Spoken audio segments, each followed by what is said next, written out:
नमस्कार। महाभारत के सभा पर्व में आज हम उस हिस्से की चर्चा कर रहे हैं जहाँ पे द्रौपदी के चीरहरण के बाद सभा में सिर्फ मौन, सन्नाटा और डर का माहौल था। कौरवों में से धृतराष्ट्र, गंधारी और सभी लोग भयभीत थे कि ये जो हुआ, ये जो चीरहरण का पूरा एपिसोड हुआ, इससे क्या परिणाम निकल कर आएगा, पांडव इससे किस तरीके से रिस्पॉन्ड करेंगे। सो डर की वजह से धृतराष्ट्र ने द्रौपदी को ऑफर करा। इतना सब होने के बाद वो रोका तो नहीं, लेकिन धृतराष्ट्र ने ऑफर किया कि द्रौपदी, तुम जो चाहो वो मांग सकती हो। और द्रौपदी ने बहुत ही समझदारी और लालच ना दिखाते वक्त सिर्फ 2 वर मांगे। पहले वर के अंदर उन्होंने अपने पतियों को स्लेवरी से फ्री करवा दिया, यानी दासत्व से मुक्त करवा दिया, और दूसरे के अंदर उन्होंने बोला कि हमारा धन संपत्ति दे दीजिए ताकि हम वापस शांति से इस सभा से चले जाएं और आप लोगों से कुछ खास वास्ता ना रखें।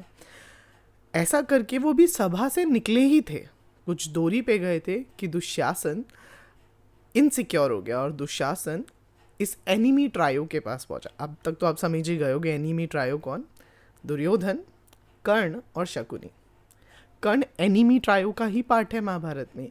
हीरो इंसिडेंसेस हमें थोड़े कम देखने को मिलते हैं, हो सकता है आप मेरी इस बात से सहमत ना हो, लेकिन व्यास रचित महाभारत तो कुछ ऐसा ही दिखाती है। तो इस एनिमी ट्रायो के पास पहुंचता है और बोलता है कि पांडव जब वापस हम पे फाइट बैक करेंगे तो हम शायद उसे सहन नहीं कर पाएंगे, तो we need to find some solution.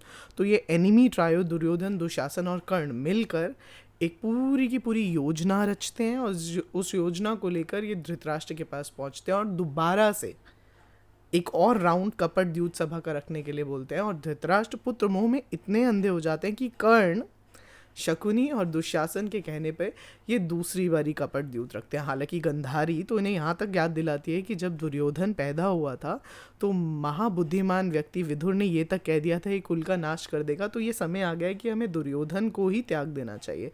लेकिन पुत्र मोह में अंधे धृतराष्ट्र इस बात को समझ नहीं पाते और कर्ण, शकुनी और दुर्योधन की बात मानकर दूसरी बारी कपट द्यूत सभा रखते हैं, जिस कपट द्यूत सभा के अंदर पांडवों का सर्वस्व हड़ लिया जाता है और उन्हें 12 साल के वनवास और 1 साल के अज्ञातवास पे भेज दिया जाता है।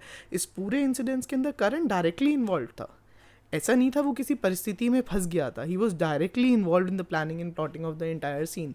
और मुझे समझ नहीं आता कि ये दोस्ती का निर्वाह हुआ या दोस्त को खड्डे में लेके कूद जाना। दुर्योधन को समझाने के कोई इंसिडेंट्स तो आते नहीं है, लेकिन कर्ण दुर्योधन की गलत हरकतों में बल बनकर दुर्योधन के साथ में खड़ा हुआ है। ये अच्छी दोस्ती है या दोस्ती का पतन?